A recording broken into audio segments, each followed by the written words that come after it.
So the first thing you are going to do is write your name at the bottom of your page, and then your class code. So if you are a kindergartner, you would write K, and then you would write the first letter of your teacher's name. So Dombrowski would be D. If you're first grade, it would be 1, and then the first letter of your teacher's name. If it's Coulter, you would say C. If you're second grade, the first number would be 2, and then the next would be the first letter of your teacher's name. If you're Nellison, it would be N. So these are just examples. I'm going to turn your page over, and we're going to have our paper vertical to start with. We're going to first pull the bottom of our paper up, match it as best we can to the top of the page, hold it with one hand, swipe down with the other. If this is the first time you're ever folding as a kindergartner per se, it's okay if it's not perfect, just try your best. This is just going to give us a guideline for where the middle is. So then what we're going to do is we're going to start with a very large chest area. So we need a big rectangle shape for the robot's main chest area. Once you have that in place, then you can start a smaller square above to begin the head and some type of a connecting line. You can make this a lot of ways. I'm going to make mine like this. Okay, and then you're going to keep adding on some shapes. So you could imagine that the robot might have a round shape here, and then maybe a rectangle, and maybe on this area of the robot is a place that has some bolts. So I'm going to draw lines like that. And then I'm just going to keep kind of imagining what the rest of my robot's arm would look like. Maybe here is a big round wheel. Okay, robots are made of wheels and bolts and buttons. So you can keep imagining what parts you want to add. Maybe you want your robot to have a claw down here. Okay, so now I have one arm. I'm going to draw my other arm to match this arm. Okay, so when this side of something matches this side, it's symmetry. So we're going to make our drawing symmetrical.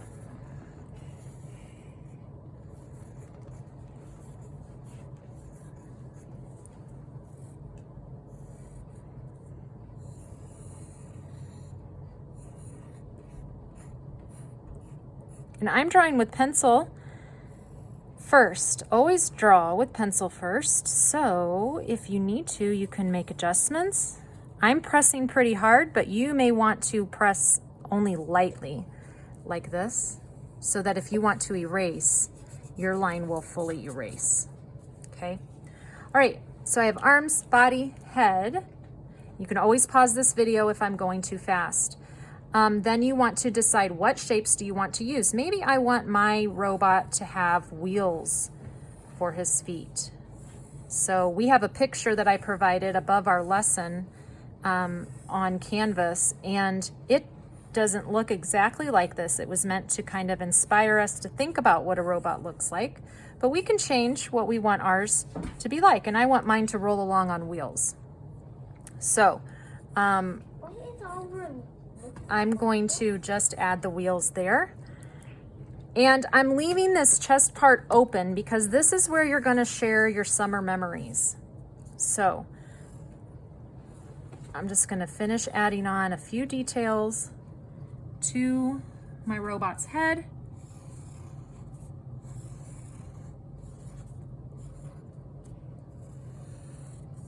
And yours can be simpler. If some of these shapes are difficult for you, it's okay if your robot is simpler, and it's okay if your robot is more complex than mine is. That is perfectly fine. As long as you have the main parts, that's all that matters. So then in this section of your robot, I'm going to make sort of like I'm following the big shape around like a race car track. so that I have this middle section. And in this middle section, for me, this is going to be one easy way you could choose to share your summer memories. You can simply draw a line down the middle and a line down the middle here to give you 4 places where you can draw something you enjoyed about summer. So if I enjoyed getting ice cream, then I could put that in my first box. And these could be more complex or more simple, however is the best that you can do for your drawings. If I enjoyed going to the beach, maybe I'm gonna draw my beach umbrella, my beach towel, the waves out here, the sunshine. That reminds me of the beach, okay? Let's say that I took a trip and I want to draw my car. Maybe you took a trip with your family. So you could draw your car, you could draw where your family went in the car, some of the things you did, whatever you want to fill all your boxes with. And then lastly, I'm going to include, I enjoyed having coffee with friends. That was something I enjoyed about my summer, sitting on the deck, having some coffee and just talking. So there's my robot. All right. Once you're finished planning him out with your pencil, then in art, if you're kindergartner, you may not know this, but in art, one thing we do is we go back and trace our lines with the black marker most times because it gives us more contrast. Contrast makes your drawings stand out even when you go back in and add color. So if we've traced everything with this black marker, yours could be a little thicker than mine. I have a small one here, but you could have a thicker one. When I go back to color these in, what happens is sometimes you lose your details when you color because of the way coloring works. But if you have traced with your black marker, then you will still see your drawing. It'll really make it pop out to your eye. So this is a technique that we use to give contrast and help our colors to show. So I'm going to trace this whole drawing, every line, with this black marker, and then it is your choice how you want to add color to your drawing. The goal is to spend about 40 minutes on this project. If you go way over 40 minutes, let it be after your other assignments are done in your other classes. It's fine to spend more time. Just make sure you've already finished all your other things. All right, see you next week.